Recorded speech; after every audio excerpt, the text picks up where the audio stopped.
Greetings, amazing people, and welcome to Bad Thought Therapy. I'm Sheree Hardy, and I hope you are having a pleasant day. Don't forget that no matter what the weather is on the outside, you have the divine power to create anything on the inside. So don't forget that that is a power that you were born with. You can create warmth, you can create peace, you can create love, and I'm just so thankful to the Most High God that He's given me a chance to just say that to you.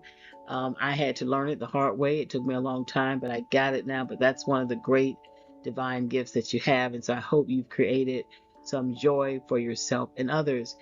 Well, it's that time of year when I pause to sort of do a special remembrance of the great late Dr. Martin Luther King Jr. And sometimes when I do posts on him, I will put his year of birth. He was born in 1929, and unfortunately, he was assassinated in 1968. But sometimes I won't put his date of death because he will be one of those men who will really be immortal in the sense that his teachings and his legacy and his example will continue to be taught and remembered for forever, for millennia. So I wanted to pause, talk about him. There are so many great quotes by King. And I was telling my students, like, if you had to rank like the best orators of all time, King would probably be in the top three. He was a master at using rhetorical devices, enunciation, all those different things that you need, intonation, it just everything. He was just a master orator. And I love reading his quotes. And really, I'm taking time to celebrate him because Monday in America is a national holiday where we recognize King. But actually, I kind of celebrate him almost every other day because I'm always reading his quotes. I'm always sharing his quotes with my students and I'm posting his quotes. And I'd like to think that I also live up to some of the things that he talked about. I served in as an inner city school teacher, and when I had my business, people know this. I strategically take place my business in the hood, because I that's where it was needed the most. So that's a whole nother conversation that we've got to talk about. So in this episode, I'm going to share my top seven inspirational quotes, and I'm going to kind of talk about them and what they mean to me. And I hope you will post somewhere on my blog. I'm going to give you my website at the end of this broadcast. So I want to thank everybody for listening. I hope you're having a pleasant day. Let's keep going. Wow. Well, I've numbered these quotes, but to be honest, there really is no like ranking, so to speak. But this first quote is my absolute favorite quote by Dr. Martin Luther King. And not only do I use it to teach what he's saying there, the message in this quote, but also in this quote, there are about three or four literary devices or rhetorical devices that he uses, but I won't get into that now.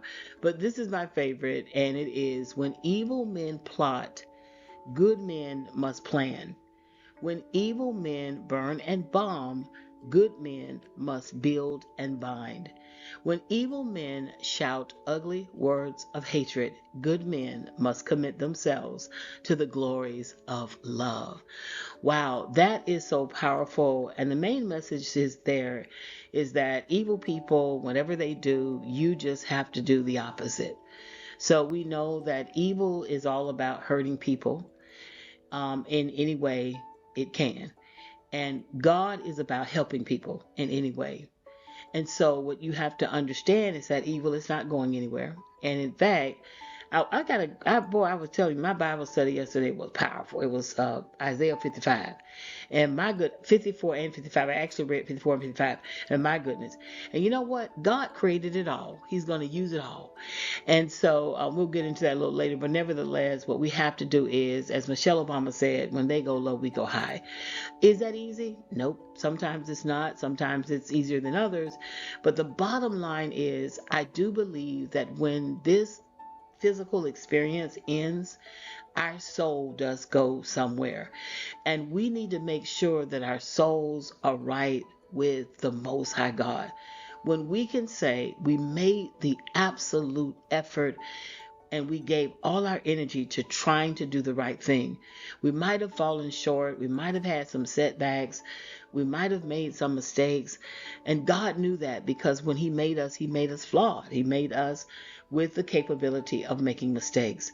But as I have said on this podcast, literally, probably thousands of times, when you have a personal relationship, we're not talking about religion, a personal relationship, when you have an experience with the Most High God for yourself, a supernatural experience, when you seek Him out for wisdom, when you seek Him out for peace and direction, when you understand you cannot take your next breath without Him, and you humble yourself and you submit yourself to the one who made the stars and the moon and all the planets that we know and those that we don't know. When you do that, you can do better. You can put evil out.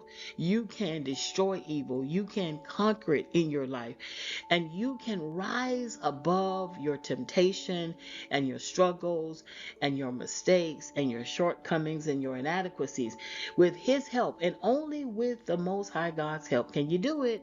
But when you do it, let me tell you, life is sweeter. It is sweeter than the honey on the honeycomb. And I'm not talking about what I think, and I'm not talking about what I heard. I'm talking about what I know. So I want to share that message with you. And I said I gotta this summer coming up, I have to pen a book about how to distinguish the difference between religion and relationship. So many people have missed out on the beautiful opportunity to have a real relationship with the Most High God, because they're caught up and they're entangled in the snares of bad religion. Religion in itself is not necessarily bad. It is supposed to help you strengthen your relationship with God, guide you to God, lead you to God. But religion over time has been more man centered, and that has gotten a lot of us in trouble. And by the way, I got to do a podcast on this comedian who recently did a parody of the Black Prosperity Church or ministers, and it was absolutely hilarious. But everybody's focusing on the wrong thing. They're not focusing on the people. They're focusing on the pastors. And if you don't, if you don't get that right, we can't ever have some kind of revival in the Black church. But that's another story. Let me keep going. Let me try to stick on key, because y'all know I do sidebars. But anyway, this is powerful. I'm saying one more time. This is my favorite. Y'all, I'm gonna do this for twice because it's my favorite. When evil men plot, good men must what? They must plan. When evil men burn and bomb, good men must build and bind. When evil men shout ugly words of hatred, good men must commit themselves to the glories of love. You have another divine power, and that is the power of choice. You choose if you're going to be a good man or evil man, a good woman or evil woman. It's a choice. God is not a gangster. He's not like these little YNs, as we call them in Atlanta. He's not like that. God is not going to put a gun to your head and make you do what is right. He's not going to do that. He's not going to hijack you. He's not going to do a drive-by. You're going to have to make the choice, because God wants to know that whatever you do, it is because of your own will, that you love Him and you receive the love that He has given you. So don't forget that it's a choice. That's another divine power. Let's keep going. That's my favorite quote, you guys, of all time. By the way, at the end, I'll tell you give you the name of the web address, my web address, so that you can go, because I have some more quotes that I posted, and there are so many. I mean, the man was a master writer and orator, so there's so many good quotes up there, but these are my top 7. Take care. Let's keep going. This one is so powerful too. We must live together as brothers or perish together as fools. My goodness.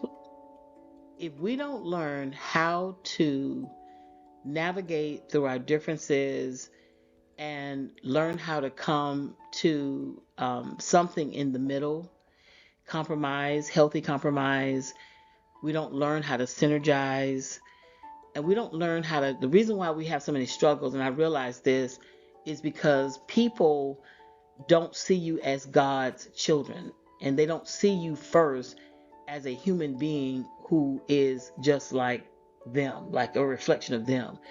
I've often wondered when I have encountered people who have a problem with the color of my skin. I went through different phases of trying to understand it, because sometimes on the surface it's all emotional at first, but then you try to find a deeper understanding for it. And I used to think it's some kind of mental illness, like if you just wake up in the morning and you're fixated on a group of people because of the color of their skin or their race or their ethnicity, like that's so something's wrong there. But no, it's deeper than that. It's really spiritual. And I've been talking about this more with people in my inner circle, and I've got to do more in terms of just sharing this message. We must never forget that the Most High God first made us as humans. Before I came out of my mother's womb, I was a human. I am a human being. And before I was female, before I was black, before I was a teacher, a mother, a sister, daughter, all these different roles that I have, business owner, I'm first human. And all humans need the same thing. They all need love. They all need respect. They all need oxygen. Everybody needs the same thing. When I look at a person and I first see that person as a human like me, I cannot do the same thing. And that I take it a step further when I look at that person as someone created by the Most High God. Because there are a lot of people, and I live among them, who will pray to a God that they cannot see. They will pray to Mary and Jesus and God, but they will not even speak to the people that God made that they can see. Just because of the color of their skin, just because of jealousy, just because of mental illness. I think a little bit is in there. But if we don't learn how to come together and live together, and I'm not necessarily saying that we have to be holding hands, we just have to learn how to deal with differences in a very constructive way, because God is a God that created difference intentionally. You can just look at that in nature. There are thousands of species of flowers and wildlife and trees, and we could just keep going. So God never meant for everybody to be exactly the same. But when we come together and we can live together despite our differences, and we can still synergize for the better good of our world, of our immediate communities and our nations and our world, it will be a much better place. And I just love this quote by King. And I have it as number 2. That's probably my second favorite. But the others that I put, there's no particular rank. I just wanted to number them and just do 7 today. So again, let me know what you think about this quote. We must live together as brothers or perish together as fools. Woo, that's a powerful quote, you guys. This one is so apropos with all the things going on in our world, as a result of man's disconnection with the Most High God, that they will believe that they have real power and that they are to control and to oppress and dominate others. And we must never forget that injustice anywhere is a threat to justice everywhere.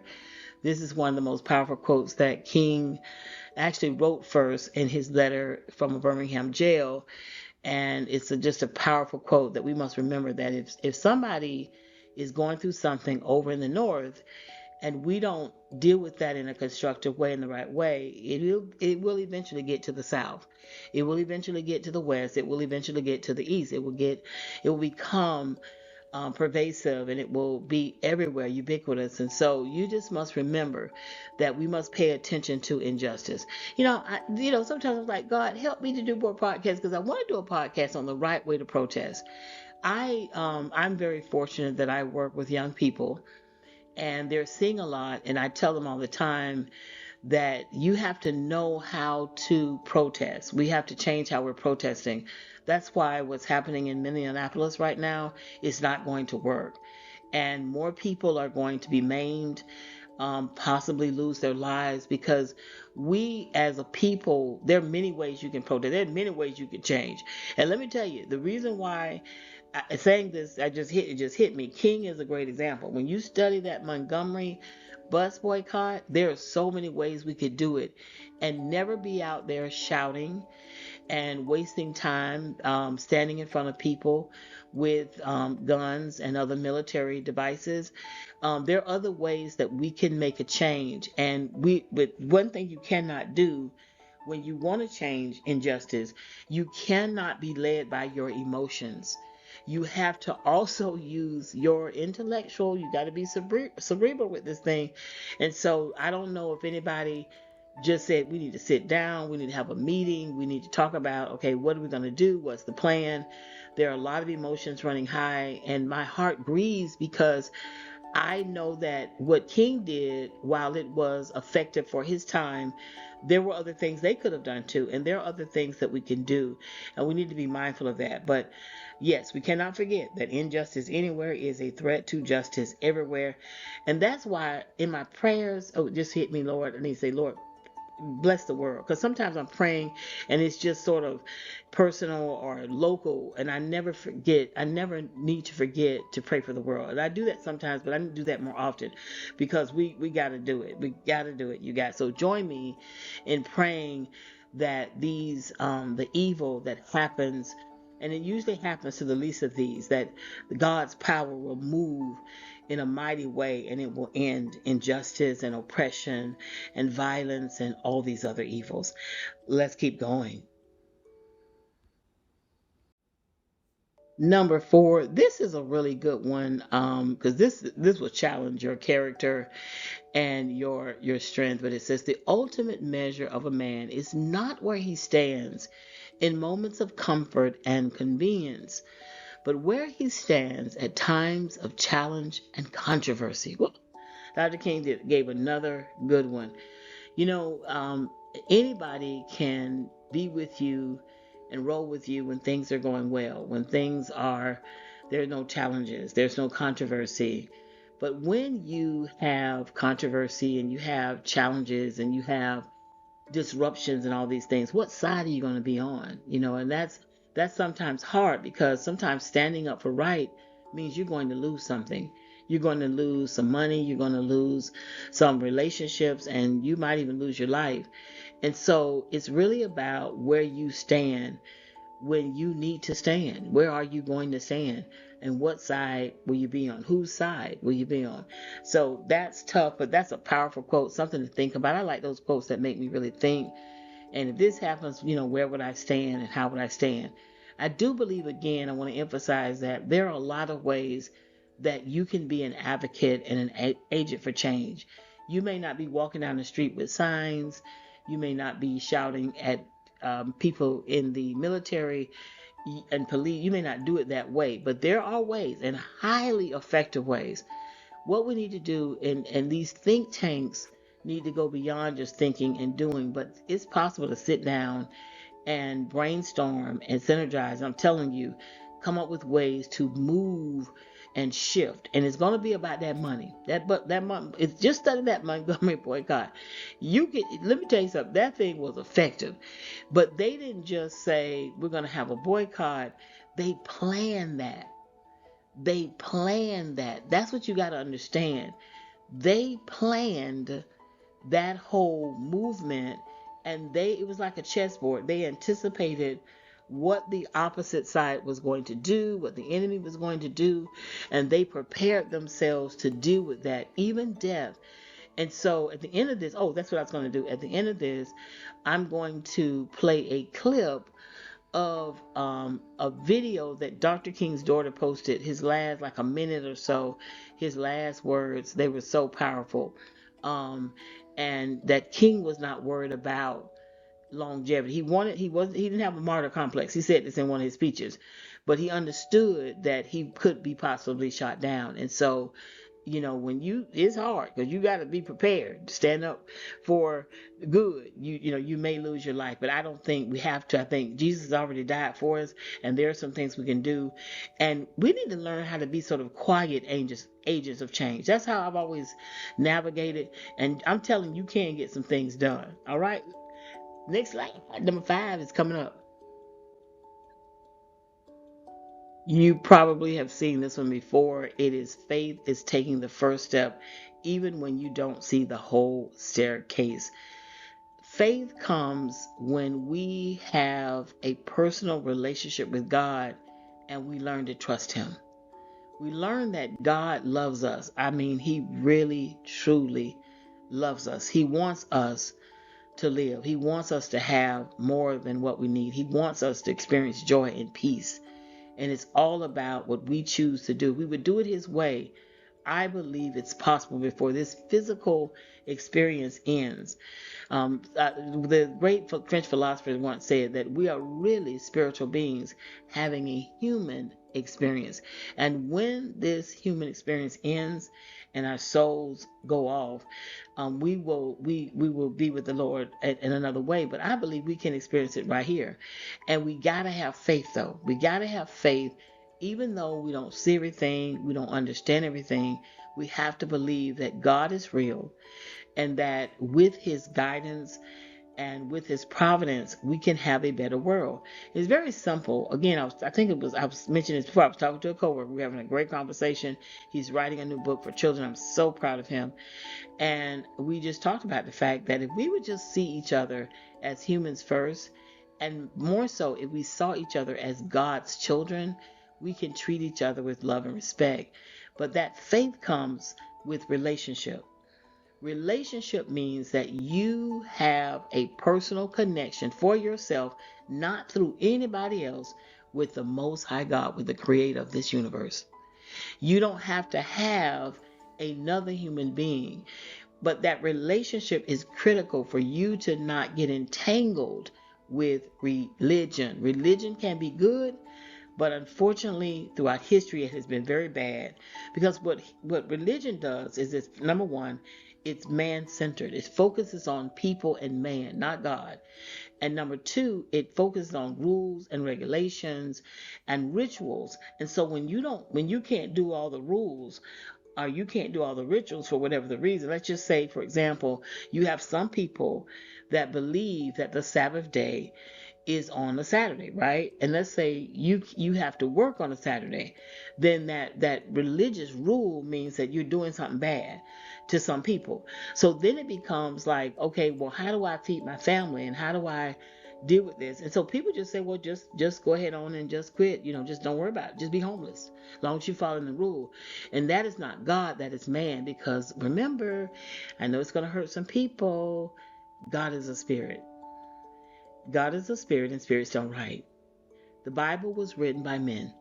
And you could say, well, the Bible was inspired by men, but they're still men. They wrote the Bible. They're writing it from a lens of a man. That's why, you don't even, the words he and she is not even in there most of the time, unless it's being used as a metaphor. Or wisdom, for example, is being personified as a woman. But the Bible was written by men. So when you're following, you got to learn how to use that book and all these other religious texts in the right way. Because if you use the Bible in the wrong way, you're never going to have joy.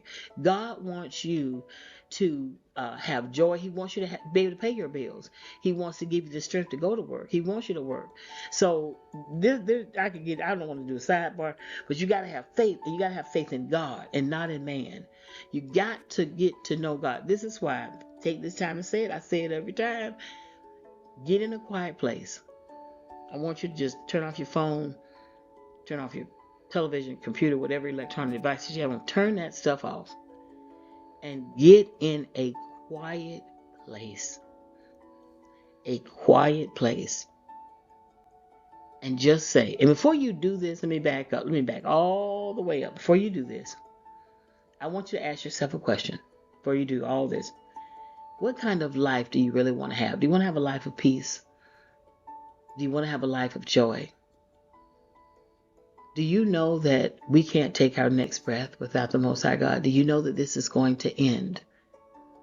People, every time I experience someone transitioning that's near to me that I knew, it is a reminder that we all are going to leave this earth. And I do believe that something happens. I do believe that our soul goes somewhere. And let's not play with it. Let's just say that there is a heaven or hell. Let it go to be back to the Lord. with the Lord. Let's not play with it. Let's have that faith in believing and trusting. Man did not make the sun. That is irrefutable.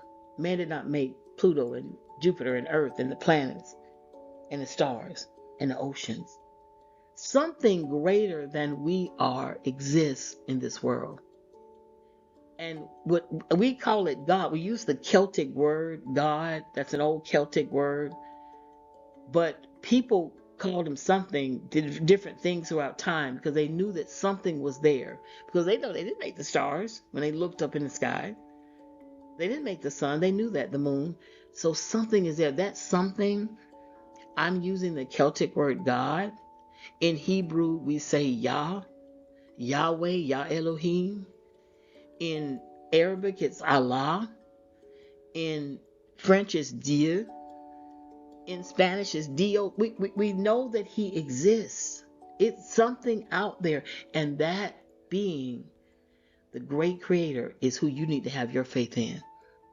Because as I read one time, this author was so beautiful when he said, the way that our universe is set up, that if we were just a little bit closer to the sun, we'd burn to death. And we were a little bit farther away, we'd freeze to death. That same God was so perfect. He strategically has everything. The earth is rotating on its axis perfectly. And we know that man can't do it. 'Cause I'm telling you, I had a brand new car. And listen, I've been at the dealership about 2 or 3 times about issues. I said, what? And I'm gonna tell you a funny story. I've been saying in my car, like, I'm getting ready to get a new car. I'm going to take y'all back, take this car back, and get me another one. You know what? Since I said that, I said the car can hear me because I haven't seen any lights pop on in that car yet. But anyway, gotta have faith. But you can't have faith if you don't have relationship. Somebody can tell you about God. I can tell you about God and all of that for 1,000 times. But guess what? When you experience it for yourself, and if you keep seeking out God with a sincere heart, and you tell God you want a life with him, and you don't want to have a life without him, and you trust him and you believe him, and you start reflecting on your life and how God has preserved you and protected you and saved you up to this point, it will strengthen your faith. And I believe that God wants good for you. I don't think he wants us to suffer. I don't think he wants us to, I know that he can use it, but that's not his will. And you have faith, you're able to take a step. And you don't have to know the outcome. I don't have to know everything about God. I just know that he's real because I look out and I see the evidence. There is evidence that there is something greater than mankind. And I choose to believe in that supreme being and have faith. And I believe that he wants good for me. He wants me to be healthy. He wants me to be protected. He wants me to be provided for. He wants me to be loved. And I know that he wants that for you. Once you really want to have that relationship and you begin to talk to God and you get quiet and you listen quiet and you talk, which is prayer, and you listen and you make this a significant, major, important part of your life, your faith in God will be strengthened and you will be able to take the steps to do things that he wants you to do, where he gets the glory. So don't forget that. I love this quote. Faith is taking the first step. And remember, you don't have to see the whole staircase. You don't have to know everything. I don't have to know. I don't understand a lot of things in life, like why this happens versus, I don't understand some things. And I've given up trying to understand everything because God is greater than me, greater than I am. His thoughts are greater than my thoughts. His ways are higher than my ways. I just know that God loves us. And he's waiting on us. We think we're waiting on him. No. He's waiting on us to surrender and to submit to him. Because these people around here, and I got to do some podcasts, y'all. One of my favorite countries. You got stuff going on in Nigeria. I got to talk about this, Lord. One of the Nigerian heroes died recently, though I want to give him a shout out. But yes, we got to talk about this faith. Yes. We are almost there. This is number 6. I love this one. Change does not roll in on the wheels of inevitability, but comes through continuous struggle. In other words, Change just doesn't come because you want it or you think it or you think about it. Change comes because of action. Change is not an event, it is a process. And it happens because of actions. And it is a struggle. And when I thought about this, first thing I thought it was my weight. Like I need to lose some weight. And I'm thinking, okay, I just been eating everything for the holidays and I got sick and I couldn't eat. And then I guess I was making up for lost time, but I lost my time for eating. And I'm like, Lord, I cannot do this. And when I realized it's going to have to be a struggle, I'm going to have to struggle. It's going to be a struggle to get these pounds off. So it change in anything, I'm saying personal stuff, but change when it comes to things in politics, when it comes to things in science, when it comes to things in any other perspective you want to look at, it's going to happen as a result of continuous struggle. The key is, though, and I've been thinking about this a lot, keeping my eyes on Minneapolis and praying, is how we struggle. How do we now come together and make changes, real constructive changes for the good of humanity without anyone losing their lives? And I believe there's a way, but I believe that we need to come together.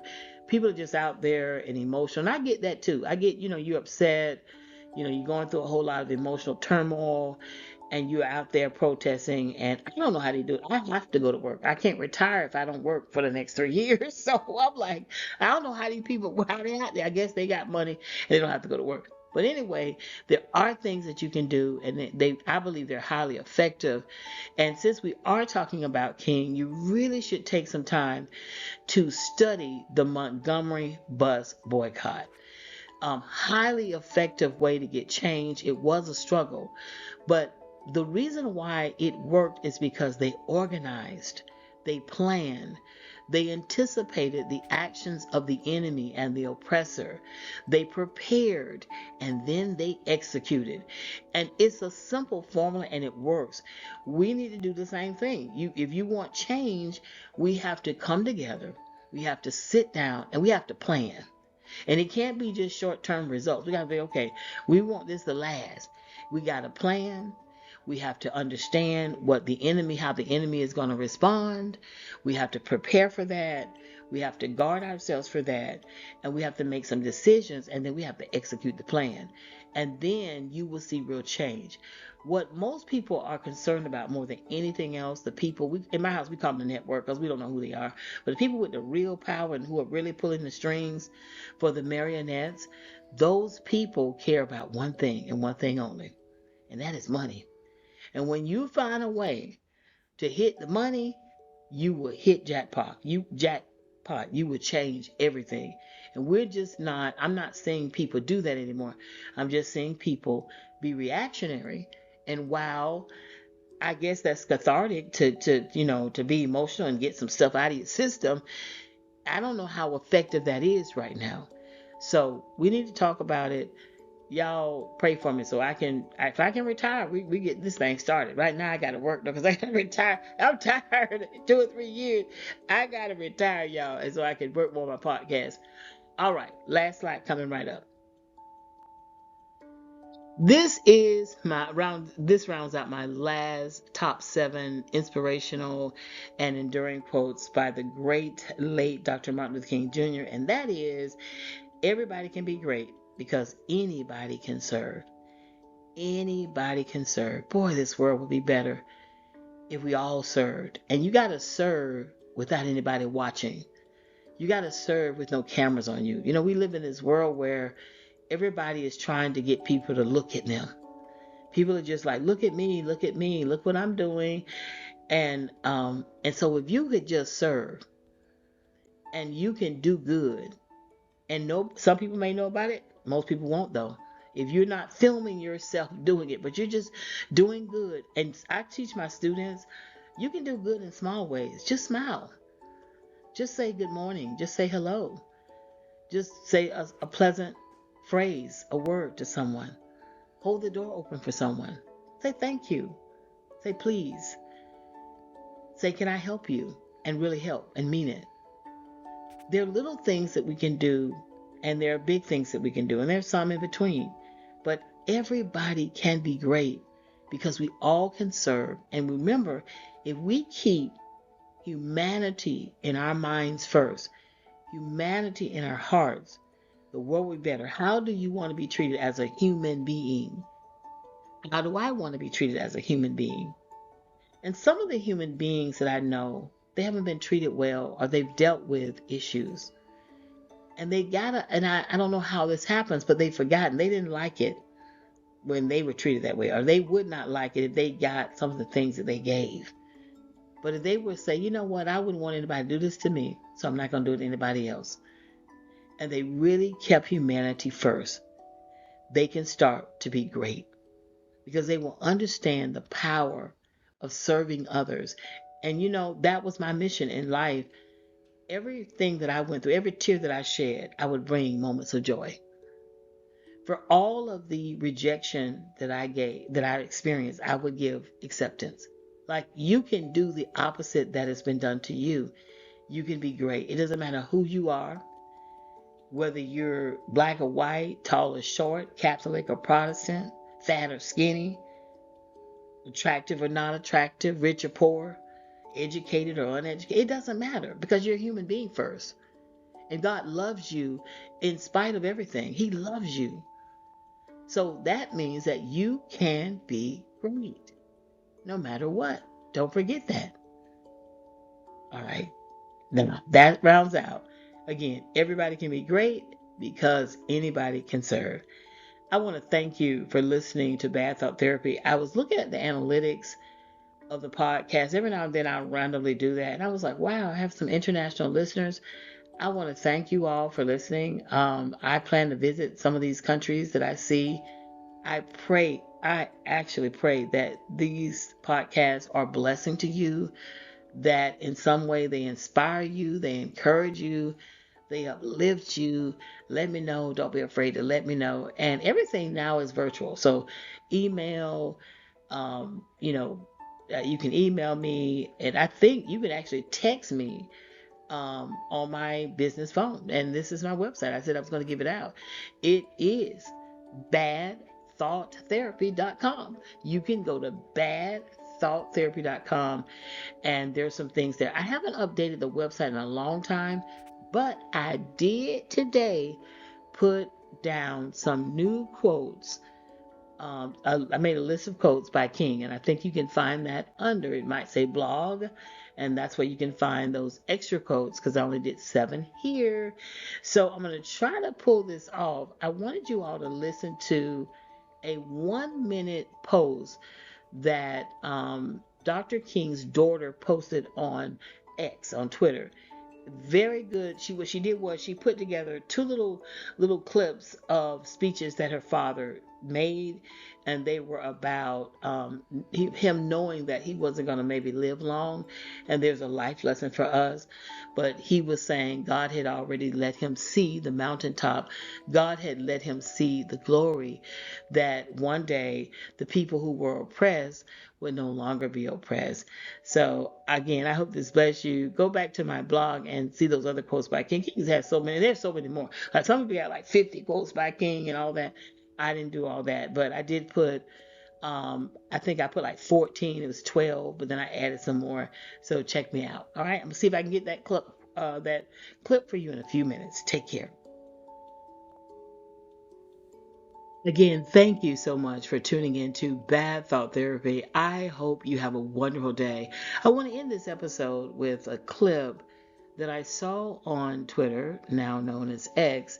It was posted by Dr. King's youngest daughter, Bernice King, and she put together a short compilation of 2 speeches where King talks about he didn't have a martyr complex, he was sort of tired of marching, and he realized that he may not make it to the quote unquote promised land with everybody else. But he said he wasn't worried because he had already seen the mountaintop. That comes from having a personal relationship with God. I know that Dr. King wasn't perfect. His biography and his life and legacy has been well published. But he was a man, I believe, that was deeply connected and had a personal experience with the Most High God. And that is why he was able to do what he did. And as a result of what he did, we have made progress. Progress has been made in this country and in the world. But listen to the short clip, and don't forget that to subscribe to this YouTube channel. And if you're listening on Spotify or Apple, don't forget to, I think it's follow me or subscribe. I think it's just follow. And also I'm on social media on Facebook and Instagram. The handle is Bad Thought Therapy. And on X, it is Lose, Lose, Bad Thoughts. The website is badthoughtherapy.com. And here is that clip. I appreciate you. God bless and keep you today and always.